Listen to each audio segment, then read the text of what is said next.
ഇന്നത്തെ സ്പെഷ്യലാണിത്.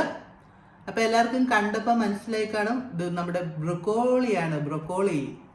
അപ്പം നമ്മളെ ഇന്ന് ബ്രോക്കോളി കൊണ്ടൊരു വളരെ സിമ്പിൾ റെസിപ്പി ചെയ്യാനായിട്ടാണ് എൻ്റെ പ്ലാൻ. അപ്പോൾ ഇനി ഇത് വെച്ചോണ്ടിരുന്നാൽ ഇവൻ വാടിപ്പോവും. വാടിപ്പോയി കഴിഞ്ഞാൽ ഒരു ഫ്രഷ്നെസ് ഇല്ലല്ലോ.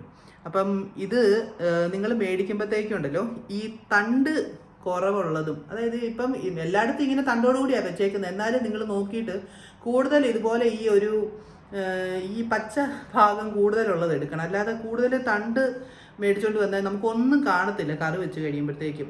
അത്യാവശ്യം സംഭവത്തിന് വിലയുണ്ട്, എന്നാലും നല്ല ഗുണമുണ്ട്, നല്ല ടേസ്റ്റും ഉള്ള സാധനം. പക്ഷേ എല്ലാവർക്കും ടേസ്റ്റ് ഇഷ്ടപ്പെടുമോ എന്ന് അറിയത്തില്ല.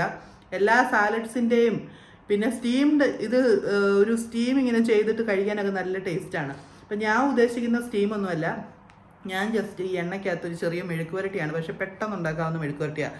ഇതിൻ്റെ ഏറ്റവും